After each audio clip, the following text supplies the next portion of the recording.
Alright, this is my final video. My trio videos dropping today on the coffee shop.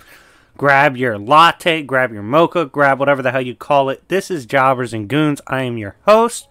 Welcome to the lovely coffee shop. Make sure to check out all members of the coffee shop. We have had some roster adjustments. It's a new year, new game. You know how it is. But specifically, shout out my boy Captain Forrest. He has given his take on this matchup. We don't always agree on everything, but both of us work hard.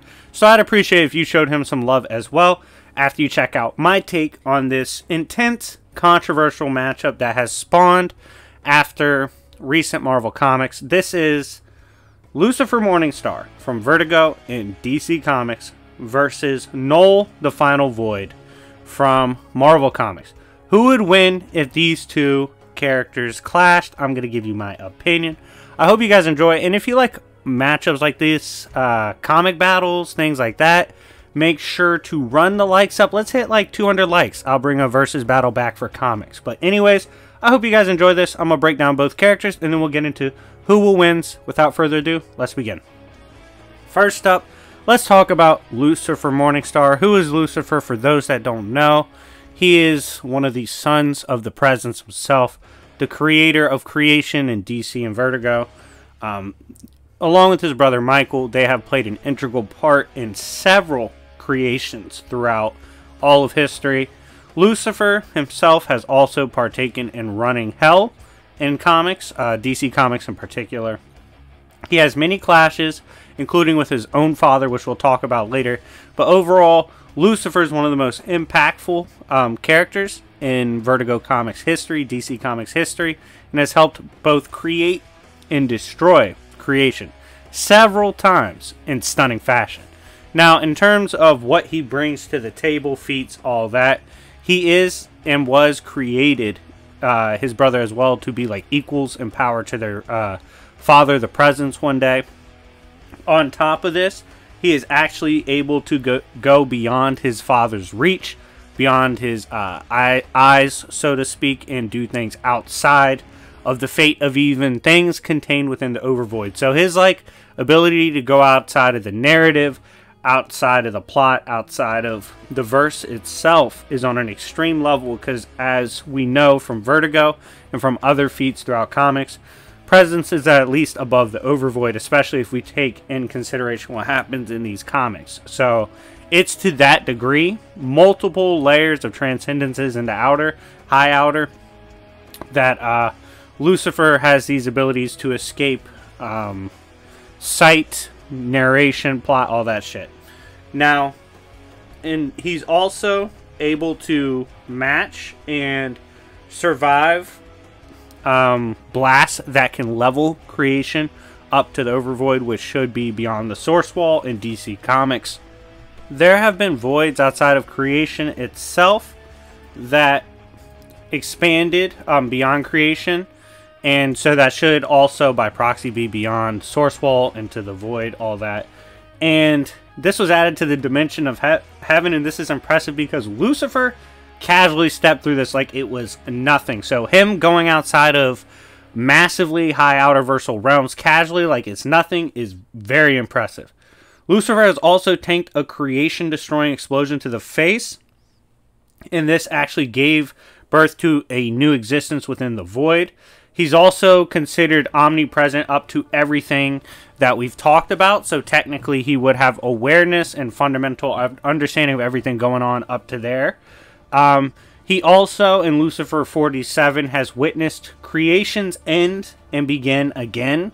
So this actually does establish a consistency of him tanking and being point blank for creation or past source wall level events. He also is stated in 47, you can take it two ways. Either imposes himself on the void itself and forces it to do what he wants, or he actually merges with it. But regardless, that void outside of creation, that void outside of even the source wall into the Overvoid, he can impose himself upon it. The Presence was reformed and became an vengeful, angry creator, and we saw Lucifer actually have to battle him in possibly his most impressive fighting feat. This was when Lucifer obtained his Lightbringer form from Elaine, who was the current presence, battled the presence, the evil version, and actually defeated him with his sword pretty easily and took him down. This was an insanely impressive feat for the likes of Lucifer.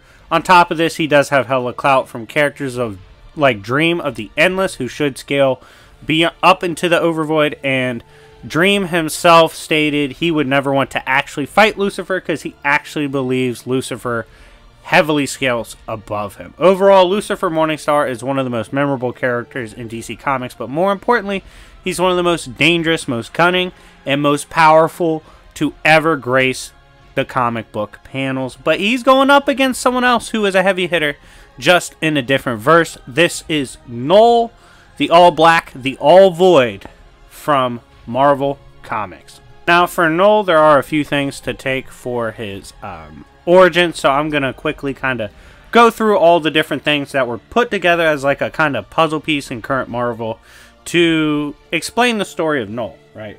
So Knull, starting with Venom 2018, saw the arrivals of the Celestials. He was in the Void and considered himself like the first of the Void. So, and I'm going to explain this further down in this video, why he's probably the strongest avatar, allegedly, of Oblivion ever. But he saw the arrivals of Celestials and immediately began to attack at the dawn of the universe. In Venom issue 1, given that we know Knull birthed all symbiotes, we realize just off issue 1 how much Knull has secretly impacted the Marvel-verse itself, and how much we did not know about symbiotes. Fury himself caught the first symbiote back in the 1960s, so Knull's been impacting the regular Marvel Universe since then. We saw characters like Rex briefly saw Knull's past in Venom issue 2, where he saw he really was the King of the Void. Knull revealed he can project himself as symbiotes in Venom issue 3, further solidifying it's just merely an extension of his power. Knull also refers to himself in his origins as the Lord of the Abyss. To elaborate, in Venom issue 4, it's revealed he did indeed predate creation itself. Celestials actually invaded his Void, and he went on to kill one in the process, and all the Celestial race could do in response was send him further into the Void. They couldn't actually put him down, but they could get rid of him. Knull made the symbiotes as a response to the Celestial race. He wanted to form his army to go against them. Venom reveals that Thor saved creation basically by severing the connection of Knull to his symbiotes with the lightning. And Knull has not yet come back because he was trapped inside infinite symbiotes. This it's like not an anti-feat with that, because they are just an extension of his power. So it's just like infinite power of his own reflected back at him. And Knull is constantly referred to as the Void outside of creation. It makes sense that the symbiotes could momentarily stop him, like I said, because they are his powers. Now we're going to go over his power set, some of his feats and statements to go along with this new Avatar of the Dark. So, Venom 2018, the planet of the symbiotes is nothing but a cage waiting to be opened to free Knull. And he can actually control them from his cage. In God of Thunder 6, Knull's casual avatars actually are able to kill deities and gods themselves. In Venom, we see he was able to casually command his army early on to slay pantheons and tear across creation easily. His symbiotes in connection to them are weak to lightning, as confirmed by Rex, because it's light. And in Kingdom Black, he's actually able to control dead Celestials and make them his. So yeah, his control and ability to extend his powers can go up to Celestial level. In terms of feats and what he's accomplished, in Surfer Black issue 5, Surfer was amped by, quote, everything, and Knull tanked this amp. Fighting and being near Knull is actually undoing Surfer's existence. Knull is an unending abyss and Lord of Darkness and is beating amped Surfer. Surfer concedes even fully amped, he can't stop Knull. Knull made Surfer have to change his entire look. Like, Surfer had to get a massive amp to even survive that encounter.